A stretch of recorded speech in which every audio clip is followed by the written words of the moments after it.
Okay, so today's topic is fear, letting go of fear. It's important that we start with what is fear? What is fear? Fear is this idea that we have an awareness about a situation and we take precaution while entering it so that we remain safe. This stems from a biological imperative of not being getting too close to things which could hurt or kill us. And it has moved into the psychological realm where we try to protect our psyche from things which may be damaging to it.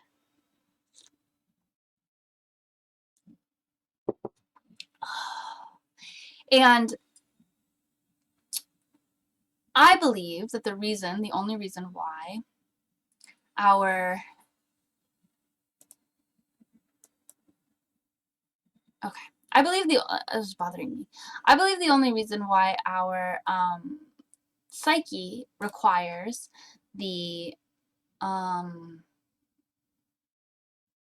fear is because we live in a world that encourages fear. Can you guys hear that? My neighbor just sawing wood now today after he was done blowing. If that sound is too loud, let me know and I'll close my window.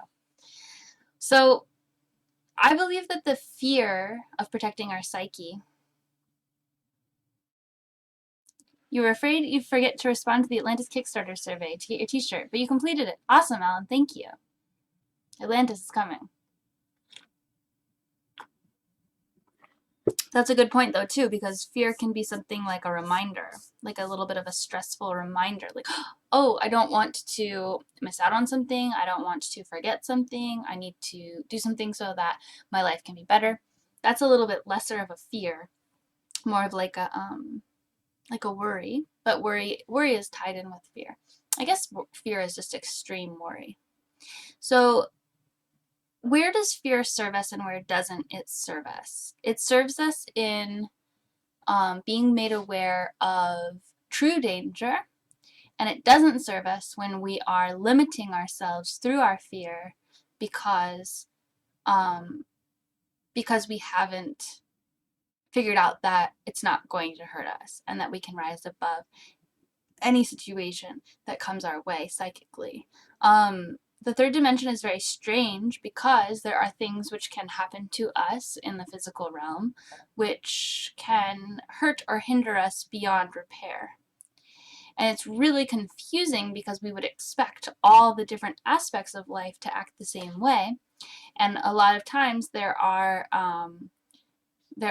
psychic things that can happen to us. When I say psychic, I mean things of the psyche, like a death or some kind of traumatic event or something like that, which may hinder us for a time, truly, but which we can theoretically overcome.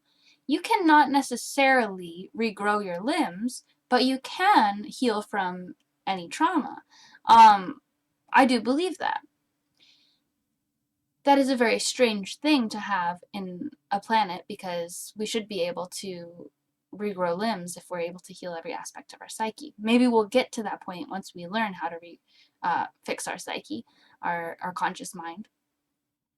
But this is where I'm splitting the fear, okay? There's the fear of being physically hurt, physically damaged, physically killed to where you would be ascending this realm and not necessarily staying on Earth to complete whatever you're supposed to be doing on Earth, despite destiny or whatever. Like, let's leave that on the sidelines.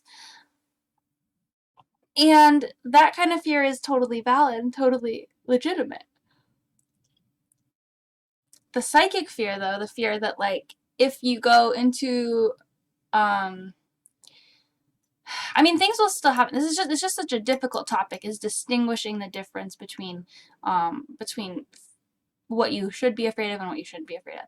And I think that I have found that the best possible route to take is to replace all fear with love and to have awareness and to let go of your fear, to not have fear necessarily, just to have awareness. So I'm not necessarily afraid of people who may try to cause me harm. I'm not afraid of them. They're not going to hurt me in the way that they would surprise me or anything, even then, because I have an awareness. I'm woke, right? I just look at people and I say, you could do anything, but I trust you. I trust you to be kind in the same way that I am kind. And I lead with love.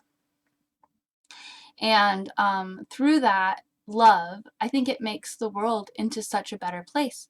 When you have people who are afraid, they create a negative reality all around them. You hear it all the time. Police officers who shoot people.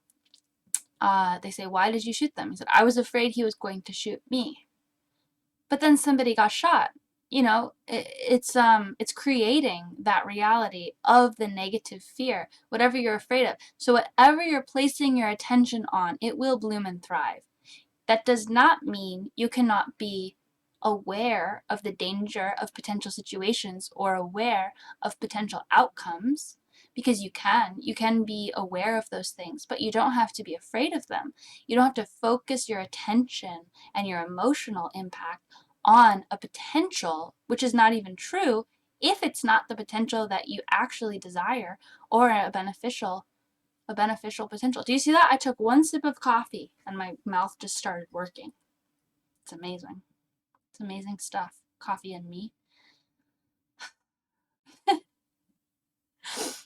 So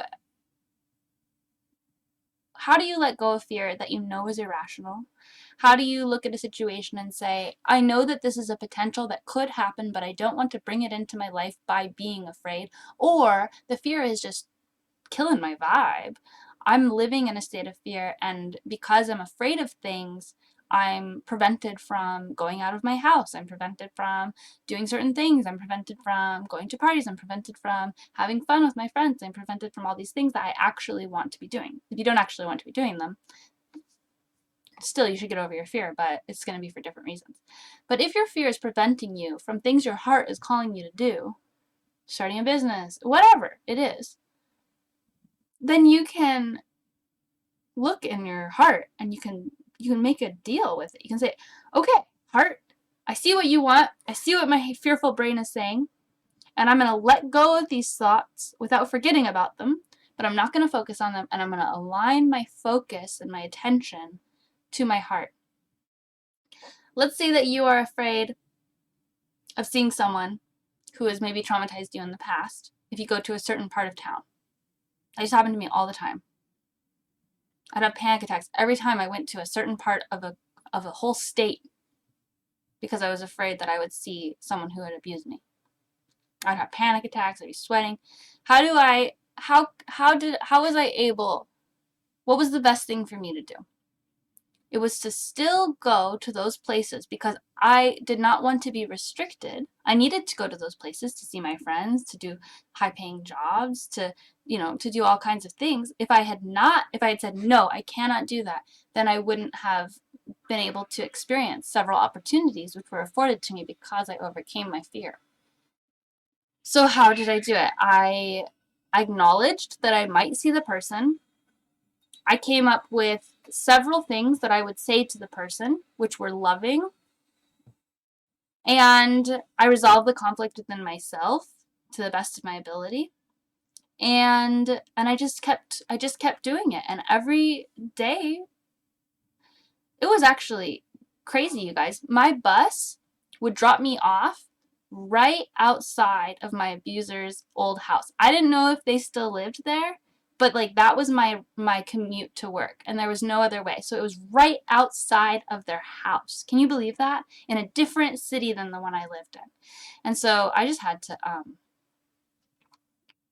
deal with that, on a really profound level. But if I hadn't have done that, I wouldn't have had the same career that I have now. If I had said, no, I can't do that, then I wouldn't have been able to work for any of the telecommunication companies I worked for. I wouldn't be able to have any of those opportunities. So that was a fear that I had, but I also acknowledged that seeing that person wouldn't damage me beyond repair. It would just be an intense experience, and it would probably be intense for them as well. And it wouldn't be anything that I couldn't come back from. And being aware of it helped me, but I also had to let go of that fear and just focus on the other things about my life. I had to focus on the positives of that situation, and I had to focus on the whatever I could otherwise that I was trying to reach for. Oh, I'm going to this really good job. That was really important to me. So letting go of fear doesn't mean that you are just walking off cliffs or walking into danger. It means that you're leading with love, and you can hold an awareness, but it's where you put your attention and your focus. And I think this has a lot to do with healing anxiety. Anxiety took me a lot longer to heal than my depression. Depression was actually easy to heal compared to anxiety, because depression was mostly based on the thoughts that I was having, and anxiety was more of a physical thing. And so I would have so much fear just coursing through my body. Every time I left my house, I would throw up. That's honestly how I felt. And so healing my anxiety has been a longer process, and the way that I have done it is to rise into a state of love and acceptance and understanding and focus on the positives, and my anxiety has slowly melted away.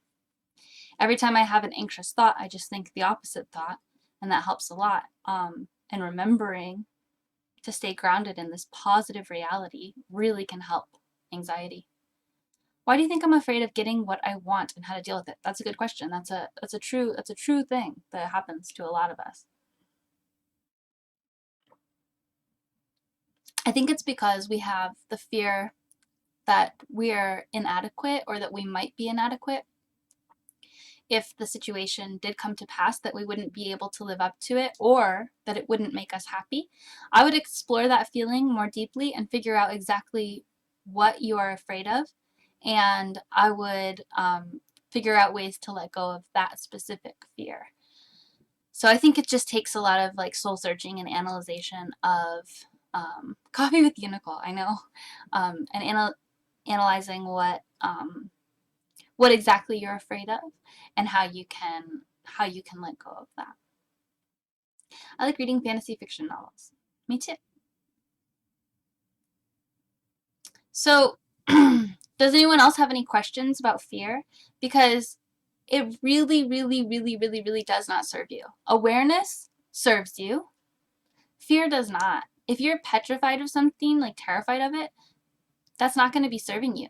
You can be aware of everyone else's power. You can be aware of certain situations. You can be aware of the height from cliffs, and you can be cautious around them and understand how you should act in certain situations to remain safe, but that does not equal the same thing as fear. Fear is this debilitating thing that doesn't need to exist. And once we can rise out of fear and into a state of pure awareness and love, and we can send love to everything, life will be so much better for all of us. Disappointment. Yeah. I guess if you think you might be disappointed if you get something, there's no end, right? It's not like, once I get this, I'm gonna be happy. It's like, no, you aren't. You're gonna find something else to want, and that's fine. And if you can accept then that's fine. You can always readjust from your perspective, but you have to get to the next place before you can see what parts of it are not perfect and adjust it from there. It's not like we're just coming to this place and this is it. This is my life now forever. No matter what it is, you can change it. Always. You can always change it.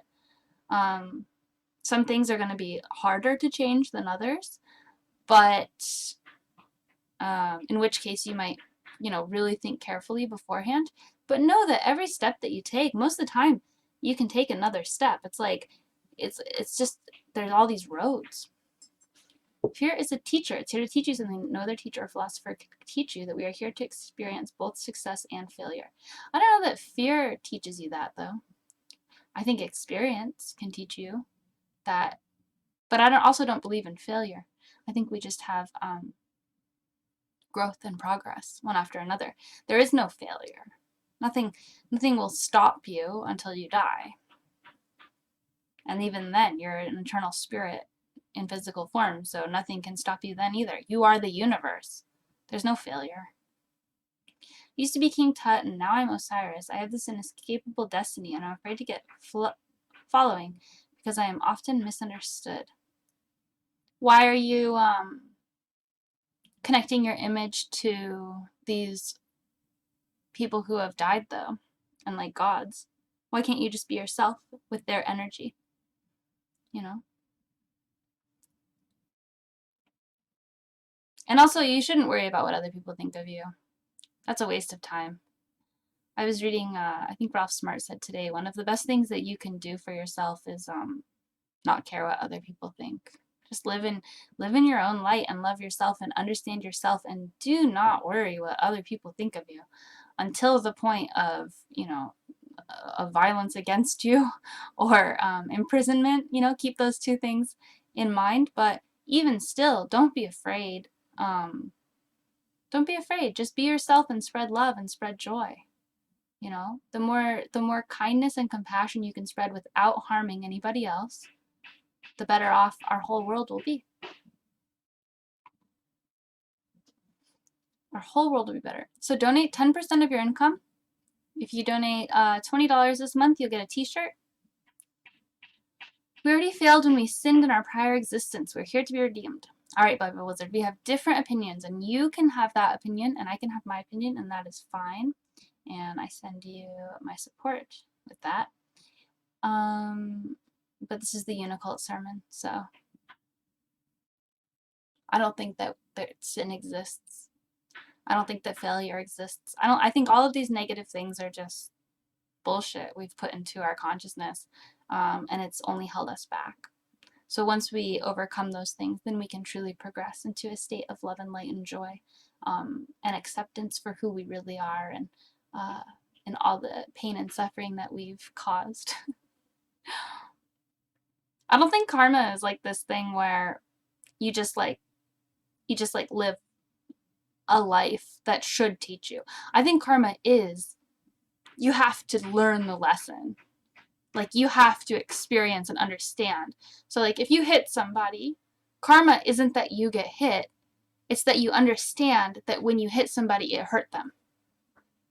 Sometimes that means getting hit, but also it can just mean that you look at them, see them crying, and you're like, oh shit, that hurt you. I'm sorry. And I think that that is that's true karma right there. All right, you guys, I hope that you have an amazing Sunday. I'll see you tomorrow.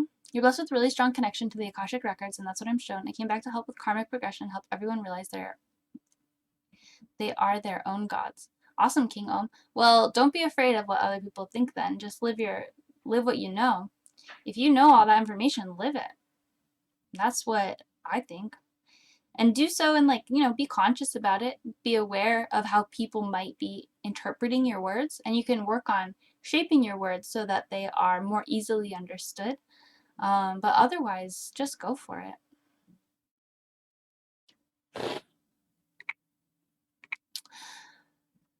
All right, I've got to do some laundry. I love you guys, and I hope you have an amazing Sunday. And you can watch this replay in a few minutes here on YouTube. And I will see you on Monday for 7 p.m. where anything is possible. Have an amazing Sunday. Uni bless.